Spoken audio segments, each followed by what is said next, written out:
Telugu Desam party అధికారంలోకి వచ్చిన 35 రోజుల్లోనే గత 5 సంవత్సరాల్లో జరిగిన దోపిడీ విషయంలో సరైన ప్రణాళికతో మేము ముందుకెళ్తున్నాం.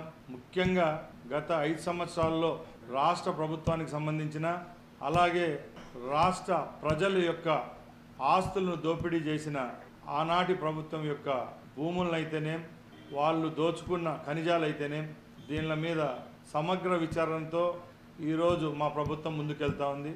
దాంట్లో ముఖ్యంగా నిన్న మా ముఖ్యమంత్రి వర్యులు రాష్ట్రంలో ఉన్న భూములపై శ్వేతపత్రం రిలీజ్ చేయడం జరిగింది. దాంట్లో కొన్ని నిజాలు మీ దృష్టికి తీసుకోబోదలిచాం. ముఖ్యంగా గత 5 సంవత్సరాల్లో ఆంధ్ర రాష్ట్రంలో సుమారు 1,75,000 ఎకరాల భూమిని వైసీపీ పార్టీ నాయకులైతేనేం కార్యకర్తలైతేనేం కాజేయడం జరిగింది. దానిలో ప్రభుత్వం భూములు ఉన్నాయి, మఠాలకు సంబంధించిన భూములు, దేవాలయాలకు సంబంధించిన భూములు, అలాగే ప్రజలకు సంబంధించిన భూములు ఉన్నాయి. దీనిలో విలువ అక్షరాల 35,000 కోట్ల రూపాయలు అంటే మీరు అర్థం చేసుకోవాలా.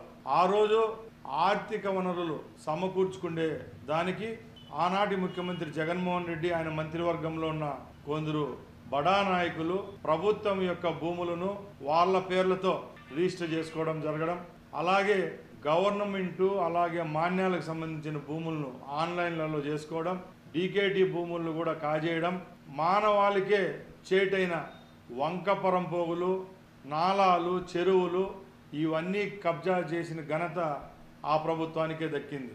ఎక్కువ ఈ కార్యక్రమాలు చేపట్టింది ఎమ్మెల్యేలు, మంత్రులుగా చలామైన వాళ్ళే. మేము ఈ 35 రోజుల్లో మా అధికారుల ద్వారా సమీక్షలు నిర్వహించి ల్యాండ్లలోకి వెళ్ళి ఎవరెవరు ఆధీనంలో ఉన్నాయని చూస్తే అక్కడ విస్తురపోయే నిజాలు బయటకు వచ్చాయి. చిత్తూరు జిల్లాలో ఆనాటి మంత్రి అలాగే ఎంపీగా ఉన్న అతను వాళ్ళ కుటుంబ సభ్యులు సుమారు 3,000 ఎకరాల భూములను వాళ్ళ పేర్లతో పెట్టుకోవడం జరిగింది.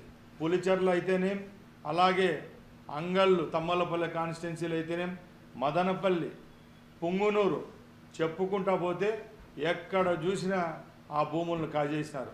తిరుపతి విషయానికి వస్తే ఎప్పుడు నుంచో మఠాల్లో ఆధీనమైన ఉన్న భూముల్ని కూడా కాజేయడం జరిగింది. మేము ఒకటే చెప్తున్నాం, ప్రజలకు భరోసా ఇచ్చాం. ఎప్పుడైతే తెలుగుదేశం పార్టీ ప్రభుత్వం ఏర్పాటు అవుతుందో తప్పకుండా విచారించి ఆ భూములన్నీ ప్రభుత్వానికి అప్పచెప్తామని చెప్పాం. అదే కార్యక్రమాలు ఈరోజు మా యొక్క ప్రభుత్వం చేస్తుందని మీ అందరికీ తెలియజేసుకుంటున్నాం. రాష్ట్రంలో ఇసుక దోపిడీ జరిగింది. ఆ దోపిడీ కూడా పక్కల రాష్ట్రాలైన తమిళనాడు, కర్ణాటకకు రోజు వందలాదిగా వేలాదిగా టిప్పర్లలో తరలించి లక్షలాది రూపాయలు గడించినారు. ఆ రోజు గనుల శాఖ మంత్రి అయిన పెద్దిరెడ్డి రామచంద్రారెడ్డి ఆధీనంలోనే రాష్ట్రంలో ఉన్న గ్రానైట్ కొండలన్నీ ఆయన చేతుల్లోనే ఉన్నాయి. ఎవరైతే ఆ ప్రభుత్వాల్లో చట్టబద్ధంగా చేసుకుంటా అంటే వీళ్ళు హింసించారో వాళ్ళు ప్రభుత్వ దృష్టికి వాళ్ళ సమస్యలు తీసుకొని వస్తే తప్పకుండా వాళ్ళకి న్యాయం చేసేదానికి మా ప్రభుత్వం సిద్ధంగా ఉందని తెలియజేసుకుంటాం. చిత్తూరు, కడప జిల్లాల్లో ప్రపంచంలోనే ఎక్కడ లేని విధంగా ఎర్రచందనం చెట్లున్నాయి.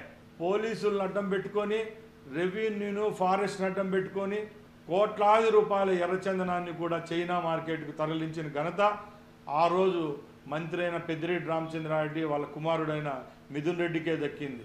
ఎవరైతే అక్రమంగా భూదోపిడీలు, ఖనిజాలు, ఇసుక దోపిడీ చేశారో వాళ్ళందరినీ రాబోయే కాలంలో కటకటాలు పాలు చేసే విధంగా న్యాయపరంగా, చట్టపరంగా చర్యలు తీసుకునే దానికి రాష్ట్ర ప్రభుత్వం సిద్ధంగా ఉందని తెలియజేసుకుంటున్నా.